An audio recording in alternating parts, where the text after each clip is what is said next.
আমার চাচাতো ভাই একদিন আমাকে ১,০০০ টাকার একটি নোট দেখিয়ে বলল, নেহা, এই ১,০০০ টাকা আমি তোকে দিয়ে দিব যদি তুই আমার সাথে একটি কাজ করস।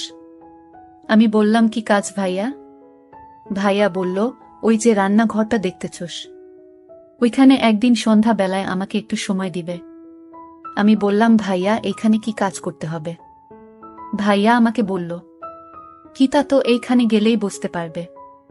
তারপর আমি ভাইয়ার কথা মতো একদিন সন্ধ্যায় ভাইয়ার সাথে ওই রান্নাঘরে যাওয়ার পর ভাইয়া আমার সাথে যা করলো তা শুনলে বন্ধুরা তোমাদের মাথা গরম হয়ে যাবে। তাহলে চলুন বন্ধুরা, গল্পটি শুরু করি। তবে গল্পটি শুরু করার পূর্বে তোমাদের নিকট আমার বিশেষ অনুরোধ, তোমরা অবশ্যই আমার চ্যানেলটি সাবস্ক্রাইব করে আমাকে সাপোর্ট করবা, কারণ তোমাদের জন্য অনেক কষ্ট করে আমি ভিডিও তৈরি করি। হ্যালো বন্ধুরা, আমার পূর্ণ নাম ঈশিতা দেওয়ান নেহা, তবে সবাই আমাকে নেহা বলে ডাকে। আমরা দেওয়ান বংশের লোক। আমার বর্তমান বয়স ২৫ বছর। কিন্তু আমি তোমাদেরকে আজকে যে গল্পটি বলবো সেটি যখন আমার বয়স ছিল ১০ থেকে ১১ হবে আনুমানিক। আমার ভাইয়ার নাম জুয়েল দেওয়ান। সে আমার আপন ভাই না, সম্পর্কে সে আমার চাচাতো ভাই। বয়সে সে আমার থেকে ৪-৫ বছরের বড় হবে। জুয়েল ভাই আমাকে খুব ছোটবেলা থেকেই অনেক আদর করত। আমাকে বিস্কিট, চিপস, লজেন্স আরও অন্যান্য জিনিস কিনে দিত। আমিও ভাইয়াকে অনেক ভালোবাসতাম। আমার যখন বয়স ৭ থেকে ৮ হবে, তখন আমি একটি আম বাগানে আরও অন্যান্য মেয়েদের সাথে দৌড়াদৌড়ি করছিলাম। তখন ভাইয়া আমাকে বলল, নেহা, একটু এদিকে আসো। আমি বললাম, ভাইয়া কেন? ভাইয়া আমাকে বলল, একটু দরকার আছে, একটু তাড়াতাড়ি আসো। ভাইয়ার ডাক শুনে আমি দৌড়ে ভাইয়ার কাছে এলাম। ভাইয়া তখন আমাকে একটি আম গাছ দেখিয়ে বলল, নেহা, ওই যে গাছটাতে দেখা যাচ্ছে অনেক পাকা পাকা আম, তুমি কি ওই গাছের আম খাবে? আসলে ওই গাছের আম দেখে আমার লোভ লেগে যায়। আমি বললাম, ভাইয়া আমি খাবো, তবে পারবো কিভাবে? গাছের ডাল তো একটু উপরে। ভাইয়া বলল, নেহা, আমি হাত বাড়িয়ে লাগ পাচ্ছি না, তবে আম খাওয়ার একটি উপায় আছে। আমি বললাম, ভাইয়া কি উপায়? কিভাবে আমগুলো পারা যায় একটু বলো না। আমি আম খাবো।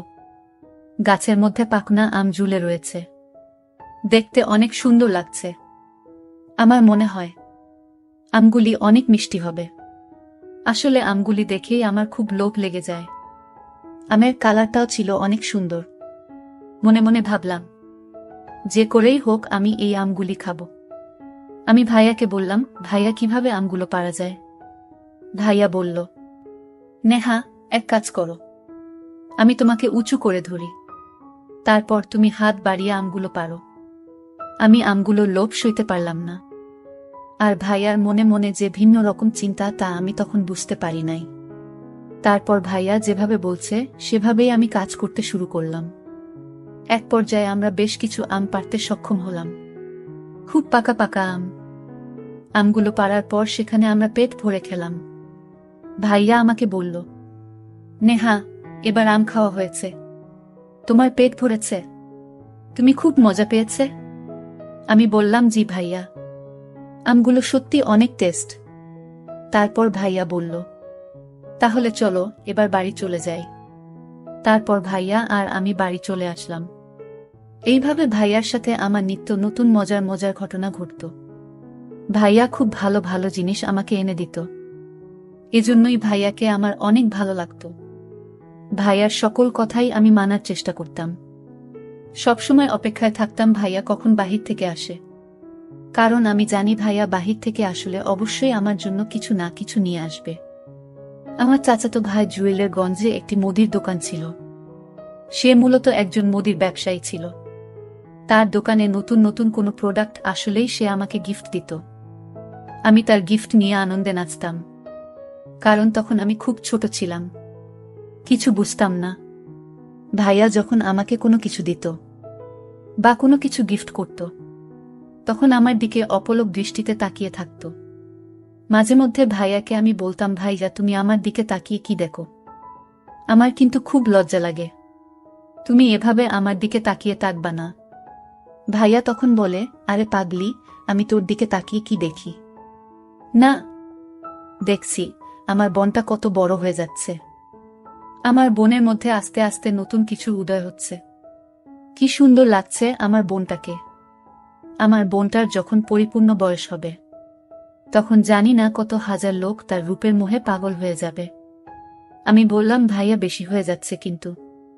ভাইয়া বলল, কি বেশি হয়ে যাচ্ছে ম্যাডাম? শুনি তো একটু। আমি যা সত্য তাই তো বললাম। ভাইয়ার মুখে এই কথা শুনে আমি রাগে ভাইয়াকে কিল ঘুষি মারতে শুরু করলাম। ভাইয়া আমার এই পাগলামি দেখে বলল, আরে পাগলি, আমি তো মজা করলাম। আমি কি সত্যি সত্যি তোমাকে বলেছি নাকি? নেহা, সত্যিই তুমি অনেক ভালো মেয়ে, অনেক সুন্দর, কিউট একটা মেয়ে। তারপর আমি একটা মুচকি হাসি দিয়ে বললাম, ভাইয়া তুমি খুব ভালো। তারপর আমি বললাম, ভাইয়া আমার জন্য আজকে মোটু পাতলু আনবে, নাইলে কিন্তু তোমাকে মাইর দিমু। আমি বললাম, আচ্ছা ম্যাডাম, আপনার হুকুম ধার্য করা হলো। এই বলে ভাইয়া দোকানে চলে গেল। তারপর দোকান থেকে আসার সময় ভাইয়া মোটু পাতলু আরো অন্যান্য সুন্দর সুন্দর জিনিস আমার জন্য নিয়ে আসলো। আমি তো ভাইয়ার এখান থেকে জিনিস পেয়ে খুশিতে নাচতে শুরু করলাম। এইভাবে আমার ছোটবেলার দিনগুলি চলতে লাগলো। আমার আনুমানিক বয়স যখন 10 থেকে 11 বছর হবে, তখন ভাইয়া একদিন আমাকে 1000 টাকার একটি নোট দেখিয়ে বলল, নেহা, তুমি যদি একটি কথা রাখো, তাহলে এই 1000 টাকা তোমাকে আমি দিয়ে দিব। আমি বললাম, ভাইয়া তোমার সব কথাই তো আমি শুনি, তারপরেও বলো কি কথা শুনলে তুমি আমাকে এই 1000 টাকা দিয়ে দিবা? ভাইয়া তখন বলল, কথাটা এখানে বলা যাবে না, চলো আমরা ওই দিকটাতে চলে যাই। আমি বললাম, ঠিক আছে ভাইয়া, চলো ওই দিকে। তারপর ভাইয়া আর আমি ওই পাশে একটা ঘরের পিছনে চলে গেলাম।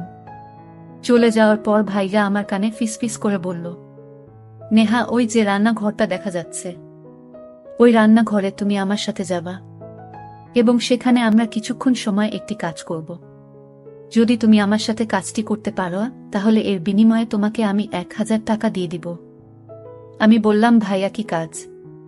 ভাইয়া বলল, সেখানে গেলেই তুমি কাজটি বুঝতে পারবে, তবে কাজটি খুব কঠিন নয়, খুব সহজ। আমি বললাম, ভাইয়া যদি কাজটি সহজ হয় তাহলে আমি করতে রাজি আছি। এদিকে আমাদের বাড়িতে খুব একটা মানুষ নেই, আমাদের বাড়িটা সব সময় নীরবেই থাকত, আর তাছাড়া সন্ধ্যাবেলা আমাদের বাড়ি একেবারে নীরব থাকত। তারপর ভাইয়া আমাকে বলল, কি ম্যাডাম, আমার কথায় তুমি কি রাজি আছো? ভাইয়া, তোমার কথায় কি আমি রাজি না হয়ে পারি? তবে ভাইয়া, সেখানে আমরা কি কাজ করব?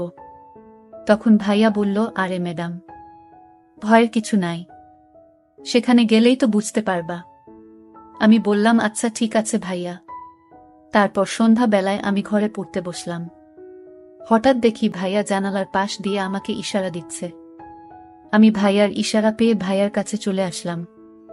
ভাইয়া আমাকে নিয়ে সোজা রান্নাঘরে চলে গেল। রান্নাঘরে আমি এসেই পুরো অবাক হয়ে গেলাম। আমি সেখানে এসে দেখি রান্নাঘরের ভিতরে চতুর্দিকে ফুল দিয়ে সাজানো, আর মাঝখানে একটা চৌকি ছিল। এই চৌকিতে অনেকগুলো ফল কেটে সুন্দর করে সাজিয়ে রেখেছে। আমি বললাম, ভাইয়া, এসব দিয়ে তুমি রান্নাঘরে কি করবা? আর আমি বা এখানে কি করব? তখন ভাইয়া আমাকে বলল, একটু অপেক্ষা করো, তাহলেই তুমি সবই বুঝতে পারবা। তারপর আমি বললাম, আচ্ছা ঠিক আছে ভাইয়া। তারপর ভাইয়া আমাকে বলল, নেহা, আমি তোমাকে একটা কথা বলবো, আর এই কথাটা 7 বার বলে এই ফলগুলোর উপর একটি ফু দিবা। তারপর তুমি আমাকে এই ফলগুলি খাইয়ে দিবা। কিন্তু এই যে দেখতেছ মাঝখানে ফলটা, এই ফলটা আমি তোমাকে খাইয়ে দিব, কিন্তু একটা শর্ত হলো, এই ফলটি খাওয়ার পর বিচিগুলো তুমি আমাকে দিয়ে দিবা। আমি বললাম, ঠিক আছে ভাইয়া।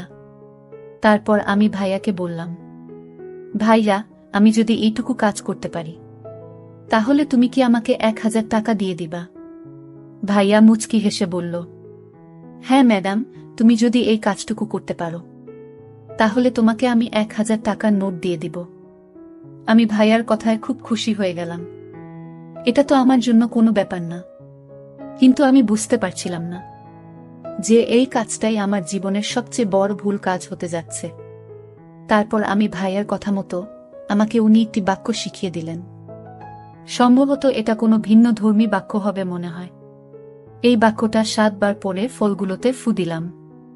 7 বার ফু দেওয়ার পর ভাইয়াকে আমি ফ্ল্যাটের চারপাশের সবগুলো ফল খাইয়ে দিলাম, কিন্তু ফ্ল্যাটের মাঝখানের ফলটা রেখে দিলাম। মাঝখানের ফলটা ভাইয়া আমাকে খাইয়ে দিল। তখন আমার বয়স খুব কম। কি হচ্ছে আমার সাথে কিচ্ছু আমি বুঝতে পারছি না, শুধু ভাইয়ার কথা বোকার মতো পালন করে যাচ্ছি। তারপর ভাইয়ার সমস্ত কথা আমি মানতে শুরু করলাম। ভাই আমাকে বলল, নেহা এই ফলটি ভালো করে তুমি খাবে, কিন্তু এর বিচিগুলো এই প্লেটে রাখবে। বিচিগুলো এই প্লেটটাতে রাখার পর পরেই তোমার কাজ শেষ। আমি বললাম, ভাইয়া এটা তো খুব সহজ কাজ, আর এটা আমি খুব সহজেই করতে পারবো, আর এটার জন্য তোমাকে এত কিছু করার প্রয়োজন কি? তখন ভাইয়া একটা মুচকি হাসি দিয়ে বলল, নেহা আগে কাজ শেষ হোক, তারপর তোমাকে বলছি। আমি বললাম, আচ্ছা ঠিক আছে ভাইয়া। আমি ফলগুলো খাওয়ার পর এর বিচিগুলো একটা প্লেটে রাখলাম। তারপর ভাইয়া আমাকে কি যেন বলে আমার দিকে লক্ষ্য করে একটি লম্বা ফু দিল। ফু দিয়ে আমাকে বলল, নেহা এবার তুমি যাও, তোমার কাজ শেষ।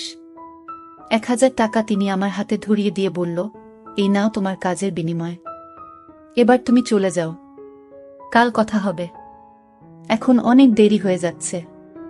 নেহা লক্ষ্মী মেয়ের মতো এবার বাসায় চলে যাও। আমি ভাইয়ার কথায় বাসায় চলে আসলাম।